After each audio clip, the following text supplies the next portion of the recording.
Doctor காப்பரமேஸ்வரன் Murugan மீது எரிஞ்சது. செயல் நாடகம் நாடக காப்பியம் பகுதி 8 மூன்றாம் களம் கால பேரரசன் மயிலன் தட்சிணாமூர்த்தி.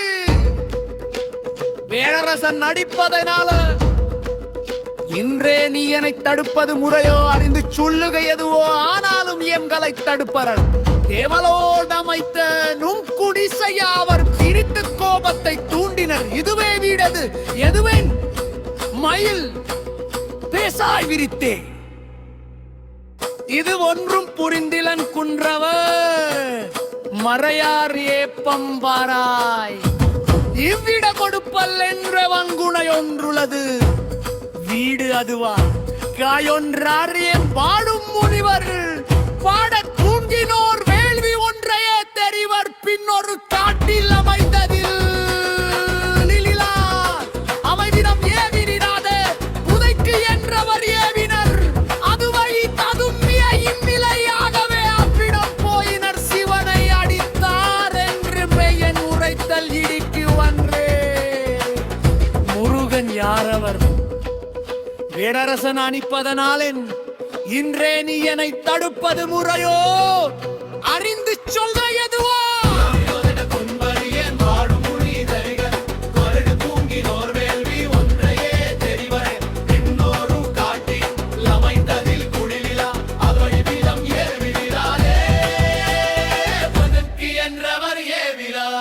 சிவனும் முக்தி அடைந்தார். உண்மை ஏவுதல் தானா நமது கடமை. சினம் சினம் முனிவரும் இது தரும் என்று வா முனியே. அதுவும் திறந்தார் சற்று குறைந்தவர் அல்லர் பறந்தார் மயிலில் இனிதே.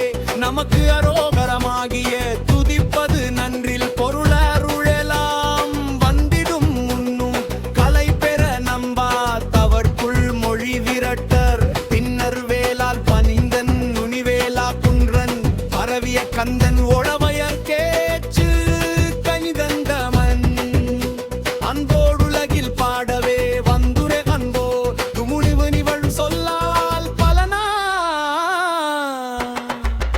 நிரந்தரந்தினை மாவு தின்றவன் முனிவராயினும் குருவே கன்றும் இன்ப முற்றவரி பயகத்து யாவர் சொல்லும் சொல்லும் நான் உரைத்தது சித்தம்.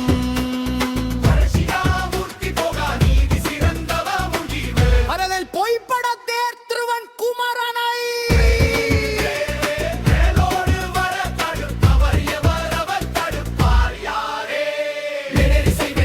தட்சிணாமூர்த்தி எல்லா முறுப்பகைவர் போர்க்கொல்லியோர் வம்பித்து கொல்லவும் வந்திருக்கும். என்னது வீடா வருத்தல்ல கையோடவும் பூனையோ நின்று மக்குவதென்னாயே குறை.